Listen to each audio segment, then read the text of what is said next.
तर्कस और आज एक बार फिर आजमगढ़ के जिनका नाम एक धाकड़ किसान नेता के रूप में जाना जाता है और लगातार किसानों के बीच सक्रिय रहते हैं। 24 घंटे आपका ऐलान है कि जब भी ज़रूरत हो हम किसानों के लिए 24 घंटे प्रतिबद्ध हैं, खड़े हैं और उनके लिए काम करते हैं। तो ऐसे हमारे बीच में धाकड़ किसान नेता अरविंद राय जी उपस्थित हैं, जो भारतीय जनता पार्टी के प्रदेश कार्य समिति के सदस्य भी हैं और राष्ट्रीय स्वयंसेवक संघ के बहुत ही मजबूत कार्यकर्ता हैं।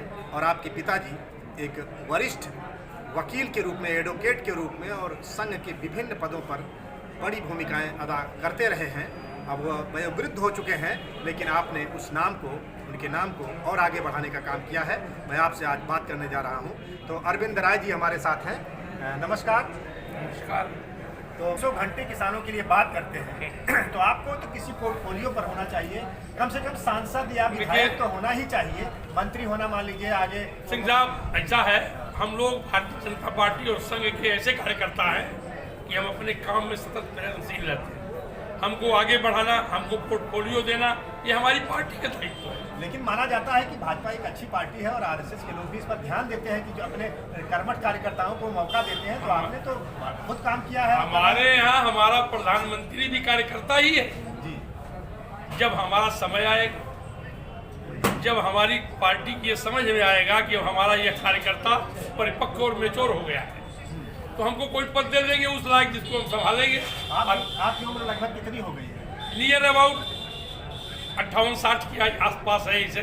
तो हमारे यहाँ तो पुरानी कहावत है कि साठा तब पाठा। तो आप अब उसकी उस कैटेगरी में पहुँच रहे हैं। जी। तो हम उम्मीद करते हैं कि आप मेहनत रंग लाएगी और आप जरूर कुछ ऐसा। अभी हमारे प्रदेश में इसी दिसंबर के बाद एक भारी बदलाव होगा। भारी बदलाव? हाँ जी। जो मंत्रिमंडल चेंज होंगे। अच्छा। और थोड़ा सा मुख्यमंत्री की निगाहें फिर रही हैं जी। अब वो सारे चोरों की जेब तक निगाहें पहुंच गई है। चोरों की जेब तक। तो जो हमारे मुख्यमंत्री को गुमराह करके हमारे किसानों को लूट रहे हैं। माने जो पार्टी और घर के अंदर भी इस तरह के तत्व हैं, उन पर कुछ सर्जिकल स्ट्राइक होने वाला है। कुछ तो लोग हैं जो हमारी सरकार को बदनाम करने के लिए बाहर से आए हैं। कब इनका तम्बू गिरा हम अपनी बारात हाँक लें। तो इस पर भी आपने चेतावनी दिया कि बाहर के लोगों को धड़ल्ले से प्रवेश न दिया जाए। हम लोग सब देशभक्ति नहीं है, स्वार्थी भी हैं। हम लोग बराबर आगाह करते रहते हैं और चैतन्य रहते हैं कि कोई हमको झांसा दे के निकल ना पाए। और इस 5 साल के अंदर सारे चेहरे पहचान में आ गए। हमारे मुख्यमंत्री ने सबको पहचान लिया है और आने वाले 2022 के इलेक्शन में एक ऐसी प्रणाली तैयार होगी। तो आप किसान नेता हैं, आजमगढ़ में कोई कृषि आधारित उद्योग स्थापित हो, इसके लिए आपने कुछ सोचा है? क्योंकि यही अब कृषि आधारित एक उद्योग यहाँ स्थापित है, चीनी मिल। इसमें माफिया, बिचौलिया, यहाँ के अधिकारी, उसको तो यहाँ के एक सीसीओ यहाँ 2 साल से झंडा गाड़े बैठा है। नहीं सर, एक चीज हम लोग पूछ रहे हैं, जो चीनी मिल था वो तो उसको तो आसानी में बदल दिया गया, वो तो शराब फैक्ट्री का पहले गन्ना हमारा ही नहीं जाएगा उसमें जी, तब न उसका सीधा शराब में जाएगा। तो पहले तो वो किसान की ही है। किसान, उसका नाम है द किसान सहकारी चीनी मिल लिमिटेड का नाम है, बहुत पहले से। संशोधन योगी जी ने उसमें थोड़ा संशोधन मैंने थोड़ा बढ़ा दिया कि ये सीधा नुकसान ना हो, यहाँ से ढो करके दूसरी जगह न ले जाना हो, वही उसका यही खत्म हो जाए। तो एक तो हो गया, मान लीजिए कि एक कुछ है, लेकिन अभी उतने भर से पूरा नहीं हो रहा। आजमगढ़ में और जरूरत है। जिस दिन आजमगढ़ दोनों कैबिनेट जिता देगा केंद्र का, अच्छा, उस दिन यहाँ कोई बहुत बड़ा उद्योग लग जाएगा। इसमें अब 6 लेन तैयार हो गया है, 4 लेन भी सही हो गया है, तमाम चांस है आजमगढ़ के पास और तमाम सारी जमीनें हैं, सरकार की जमीनें हैं।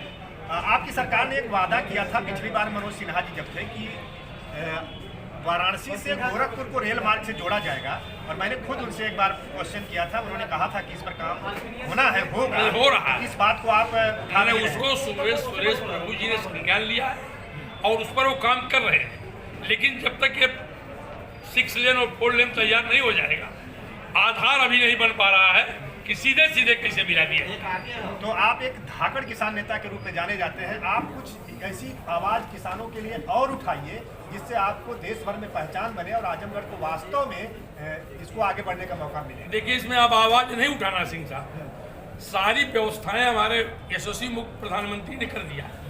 हमको बस केवल उस चिराग को और तेल डालते रहना है, उसकी लौ को थोड़ा तेज करना है कि हमारे किसान उसको संज्ञान में लें और अपने काम में लग जाए। अपने काम में लग जाइए जरूर। ये जो भड़काऊ लोग आए हैं, इनकी भाषाओं में ना। तो इस बार जो चुनाव आएगा 22 का, तो क्या कुछ जमीनी कर्मठ कार्यकर्ता जो वास्तव में दिल से काम करते हैं उनको भी टिकट मिलेगा? बिल्कुल बिल्कुल बिल्कुल देगी, बिल्कुल देगी, इसमें दो राय। इस बार हम उम्मीद करें कि अरविंद राय जी हमारे विधायक कम से कम। यह तो पार्टी का काम, ये तो पार्टी का काम है। पार्टी चाहेगी तो मैं विधायक हो जाऊंगा, टिकट देगी तो मैं चुनाव जीत जाऊंगा। जनता मेरे साथ है। आजमगढ़ की 10 विधानसभा में कहीं से मेरी पार्टी मुझको टिकट देगी, मैं चुनाव जीत के आऊंगा। ये मेरा अपना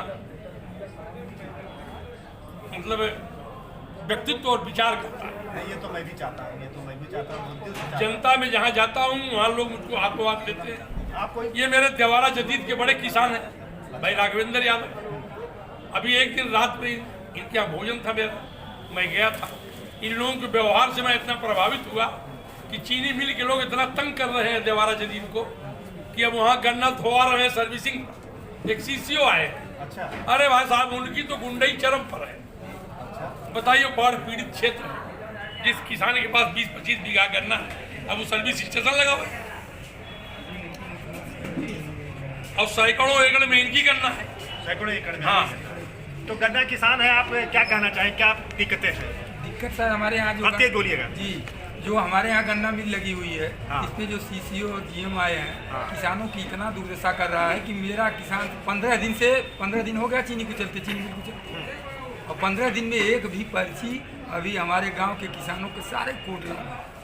तो इस समस्या को आपने अरविंद जी के सामने रखा? जी मैंने रख दिया। और अरविंद जी आज आगे जाके क्या समाधान पर कर गए थे। आज हमसे आज पुनः जा रहे RC हैं, पाठक ने पुनः मांगा जा है। रहे हैं।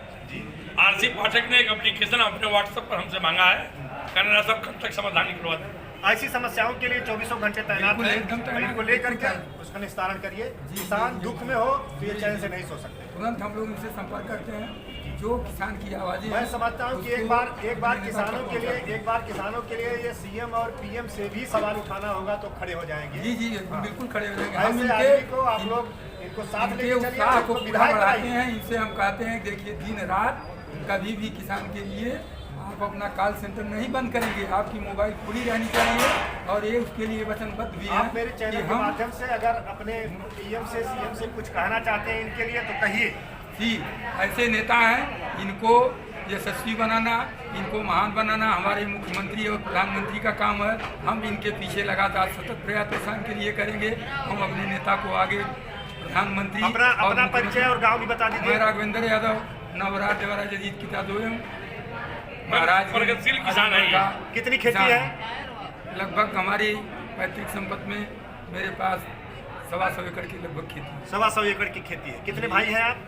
5 भाई। 5 भाई हैं। जी बहुत अच्छी खेती है। उसमें जी। कुछ अच्छा हो पा रहा है? जी, बहुत बढ़िया गन्ना हम लोग बोते हैं, बहुत बढ़िया गन्ना थी। अब की बार फसल में थोड़ा सा दिक्कत हुई, बाढ़ आने से बहुत ज़्यादा गन्ना बहा भी है, जिससे पानी में गल भी गया। जो शेष है वो भी बहुत उत्तम गन्ना है, उसके बावजूद भी बहुत बढ़िया गन्ना हुआ है। बहुत अच्छा। मैं अपने चैनल के माध्यम से इस तरह के बड़े गन्ना किसानों की, आजमगढ़ की जो एक रीढ़ रही है कभी गन्ने की खेती के लिए, आजमगढ़ की पहचान थी। यहाँ की चीनी मिल बहुत बढ़िया चलती थी और बीच में सरकारों ने कोशिश किया कि फिर इसको चलाया जाए और अभी चल भी रही है। तो इन समस्याओं को दूर करके ही आजमगढ़ के किसानों की प्रगति की जा सकती है और अरविंद राज जी इसके लिए प्रतिबद्ध हैं। अरविंद राज जी, और कुछ अपना संदेश क्या कहना चाहेंगे सरकार से? मैं सरकार से कहना चाहूँगा कि हर जिलों पर एक प्रतिनिधि नियुक्त कर दें पार्टी का, जो यहाँ के अधिकारियों पर निगाह रखे। कुछ अधिकारी ऐसे हैं जो चिल्ला के लूट रहे हैं और कुछ अधिकारी ऐसे हैं जो खटमल की तरह चारपाई में से निकल के खून चूस रहे हैं, किसान का खून चूस रहे हैं। इसके लिए मैं हमेशा अपने माननीय मुख्यमंत्री जी से, प्रधानमंत्री जी से आग्रह करता हूँ कि जो व्यवस्थाएं आप चला रहे हैं उसको सुचारू रूप से चलाने के लिए एक कोई ऐसी बॉडी नियुक्त करें जो जिले के हर विभाग को एक बार अपने चश्मे से देखा करें। अच्छा, आप जनप्रतिनिधि के रूप में सीधे विधायक या सांसद बनना चाहेंगे या एमएलसी या राज्यसभा में? हमारी पार्टी जैसे भी हमको चाहेगी, हमको जहाँ इस्तेमाल करेगी, जिस रूप में देखना चाहिए, मैं उस रूप में अपनी पार्टी के लिए, अपने राष्ट्र के लिए, अपने देश के लिए, अपने किसानों के लिए 24 आवर तत्पर हूँ। जहाँ भी जरूरत हो, पार्टी, किसान, जनता, जैसे भी मेरे देश का विकास हो, जैसे भी मेरे राष्ट्र का विकास हो, मैं उसके लिए 24 घंटे तैयार हूँ। किसानों के लिए 24 घंटे तैयार अरविंद राय ये आपके सामने थे और इनकी बात आपने सुना और इनकी बात एक धाकड़ नेता की बात होती है। आगे भी इनसे बात कराते रहेंगे और इनसे हमको बहुत उम्मीदें हैं। आजमगढ़ के लोगों को, पूर्वांचल के लोगों को और गांव-गांव के लोगों को बहुत बहुत धन्यवाद अरविंद राय जी।